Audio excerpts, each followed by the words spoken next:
Well, the battle between President Donald Trump and Democrats over funding for a border wall shut down the government. The partial government shutdown is now on day 35 days, and hundreds of thousands of federal workers have been working for weeks without a paycheck. I spoke to some of those workers, Illinois Senator Dick Durbin, and members of Congress, and got a look at how this shutdown is taking a toll on the state of Illinois.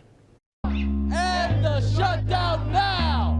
800,000 federal workers across the country. Call the vote and end the shutdown now. The EPA, HUD, TSA, Bureau of Prisons, and more jeopardized.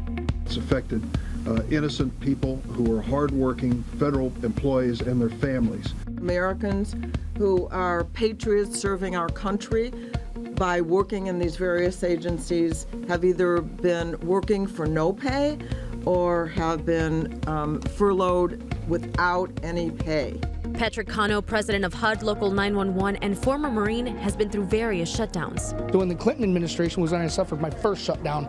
I was in the Marines, jumping out of a helicopter and carrying a rifle for free. Now I provide oversight of housing and lead a union for free. He says if the government doesn't reopen, people will start to lose their homes. February 1, their subsidies are going to run out. And 5 days from that date, the seniors, the disabled, will be getting eviction notices. The shutdown could also take a toll on our planet. Right now, the EPA isn't issuing permits that keep our environment safe. That work, which is important work to clean up the land that has been contaminated by people in the past, is not being done. Since the shutdown is indefinite, we really don't know when we're going back to work.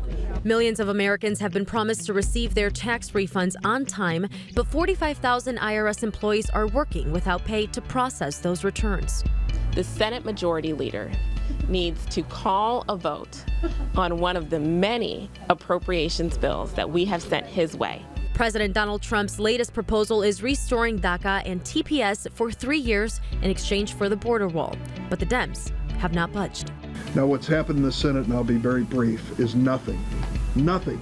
The president is absolutely determined to build a steel barrier on the southern border in the 10 priority areas that the Department of Homeland Security said that we need a physical barrier. This costs about $1 billion a week to shut down the government. We can go ahead, open up the government, feed people, clothe people, shelter people, and then go ahead and do all this other stuff.